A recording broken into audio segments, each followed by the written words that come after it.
Sports Plus, we continue our look into some of the big bowl games, and one of the biggest bowl games from a brand perspective, Michigan and Texas. But we have been talking almost everything but the actual 60 minutes that will be played on the football field.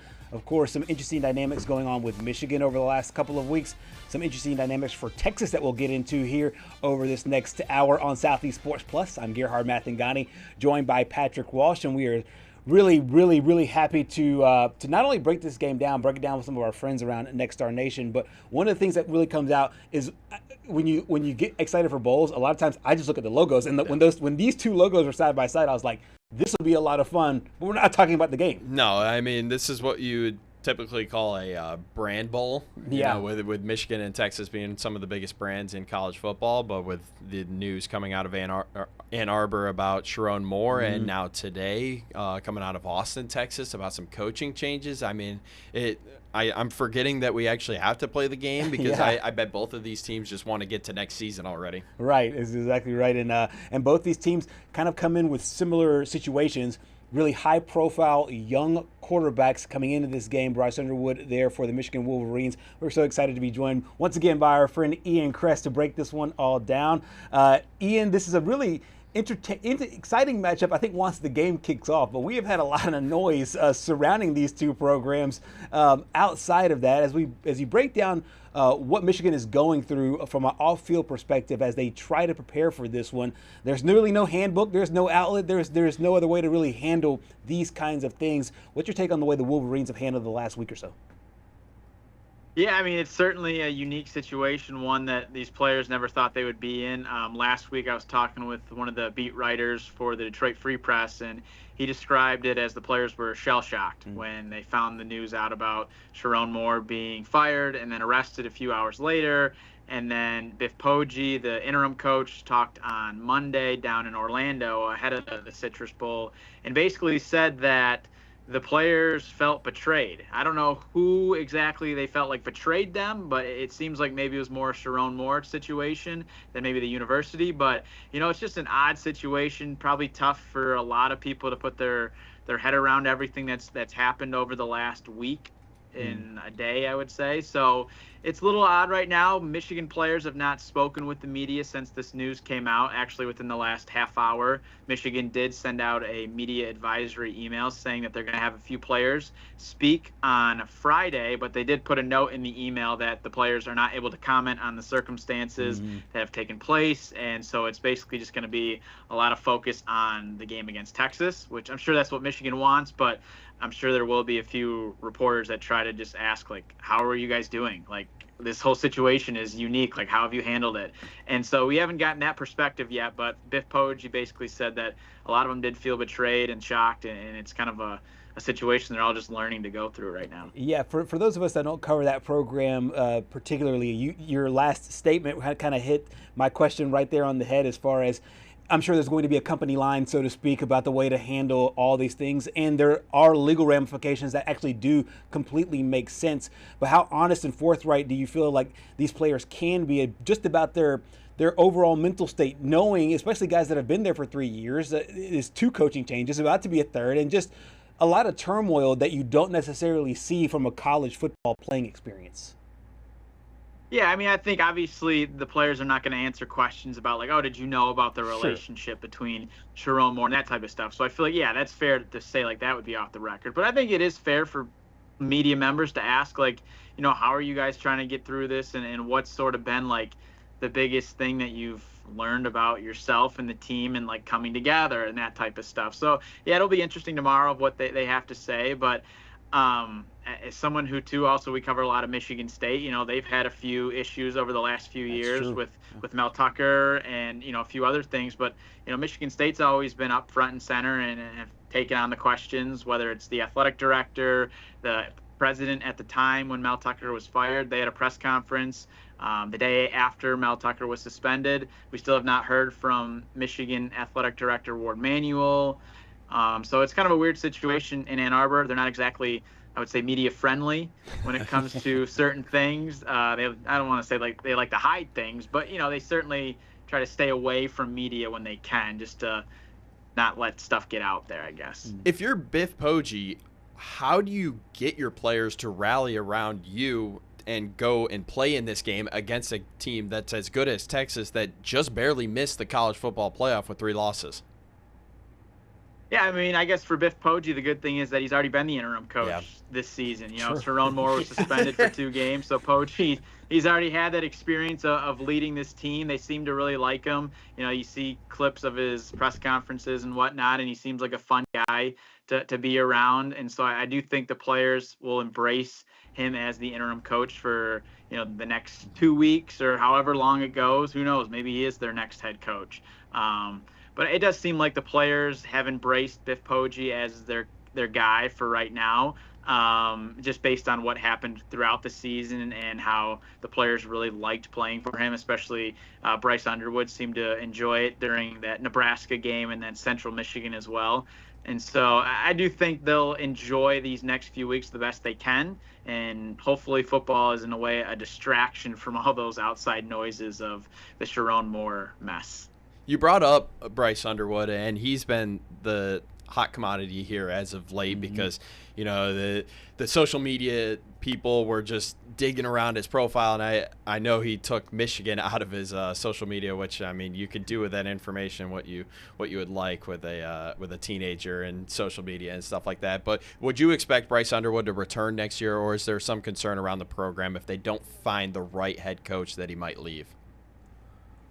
Yeah, I guess it depends on who they bring in, but I think he would stay. I think the quarterback position is kind of weird to be bouncing around from place to place. Obviously, this is a weird situation with the coaching staff being fired, but typically I think if you're a quarterback, you want to stay in a system that's the same year in and year out. You don't want to jump around to all these different places that do different things, because then you're taking all this time to learn the playbook and the progressions and all this stuff when Bryce is a sophomore, he feels more comfortable with the way Michigan does things. So I think he would stay. Obviously, if they bring in a coach who has a quarterback that they really like, then maybe that changes things. But I think right now it seems like Underwood would remain in East Lansing. One of the big things. In Ann Arbor. No, I know. Yeah. I think a lot of Michigan State fans were like, "Whoa, we're about to go get him." Yeah. I know what you meant. We knew what you meant. This is a really interesting quarterback matchup between these two, because if you were just to project, given what they were able to do in school for both Bryce Underwood and Arch Manning, you're thinking, "Oh, well, this in a decade will be a great NFL battle between these two quarterbacks here in this matchup." As they get ready for the bowl game, and as Michigan gets ready for an Arch Manning that we have seen his ups and downs, what are the things you're maybe thinking that this team is preparing for in the offseason or in this bowl preparation for Steve Sarkisian and Arch? Yeah, I mean, I think Michigan's preparing for a very good quarterback who has gotten better, I think, throughout the season. Obviously, he had his few games where he struggled early in the year, but I do think Michigan's going to be prepared for a very solid quarterback play in Arch Manning. So I think they'll be ready for that. It is a fun matchup. Arch Manning, Bryce Underwood, guys who were viewed as top-ranked quarterbacks in their classes over the last few years and who could easily be Heisman contenders in a year. So I think it could be a good preview of what's to come for the future in the NFL, even in college next year. And so I think it should be a fun matchup, especially on paper. I guess to the weather, maybe in Florida, we'll see how that impacts things. If it's a rainy day down there in Orlando, maybe it leads to more runs. But if it's a sunny day, I'm looking forward to seeing the two quarterbacks just throw it around. As you mentioned, Ian, Coach Poggi was in the Sunshine State over there in Orlando, talking about the game and what fans can expect. I think what Orlando can expect from us is that our fans travel, and there will be quite a few Michigan fans, and I'm sure the Texas fans travel too. So it ought to be a great environment. I can tell you that, because there's a lot of good Texas is there's camaraderie for it's iconic, right? Just like Michigan, the brand is iconic. Maybe the two most iconic brands, going back in college football.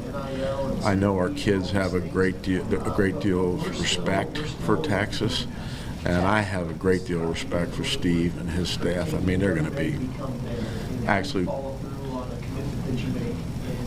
what does that look like? I was hoping and praying they would be in the CFP, so they're not. And we'll have to deal with that.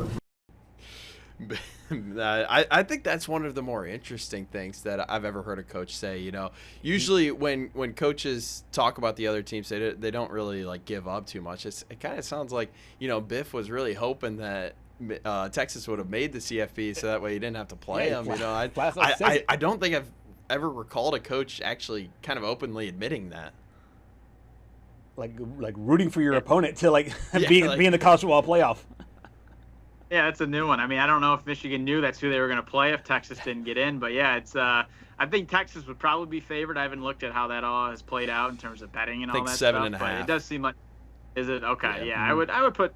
I think Texas was rightfully the favorite. So we'll see how Michigan is in the right mind space with everything going on, but they certainly will be up for the challenge. I'm sure maybe they want to prove themselves and play with a little chip on their shoulder on New Year's Eve. Ian, one more question before we flip over to basketball. We'll talk about Bryce Underwood here real quick. If you were to give a letter grade for his first season in college football, what would you give him and why? I would say like a B-. I mean, obviously it was not perfect, but I think if you talk to any reasonable person, they kind of knew like it wasn't going to be perfect. Like there's a big difference from high school to college, and it doesn't matter if you're viewed as the most talented freshman quarterback ever.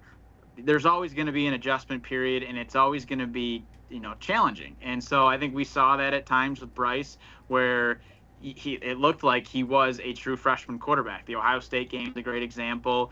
And then you also had a lot of times when he showed the skills of why he was viewed as the top player in the class last year. So I think it was an adjustment for him at certain times. Michigan obviously is a program that likes to run the ball more than throw the ball. So I think that was something that was maybe didn't best go to what Bryce's skill set was. He's a guy who has a powerful arm, and at times you just didn't see it. So I don't know if that was more the play calling or what, but I would say a B-. And if he's back in Ann Arbor next year, I would expect him to take another leap. Sorry, one more question on football, because I know the SEC people down here will want to know. Any update on Justice Haynes?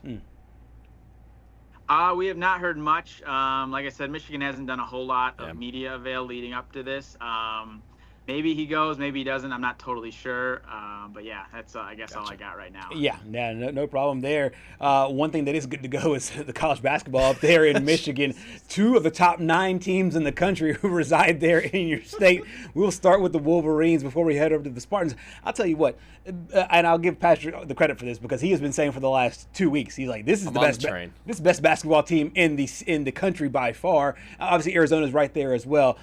This is a team that's absolutely just blowing good teams, not just teams, but blowing good teams off the court. What's the secret sauce there for the guys there in Ann Arbor, and not just the results, but the way they're getting them?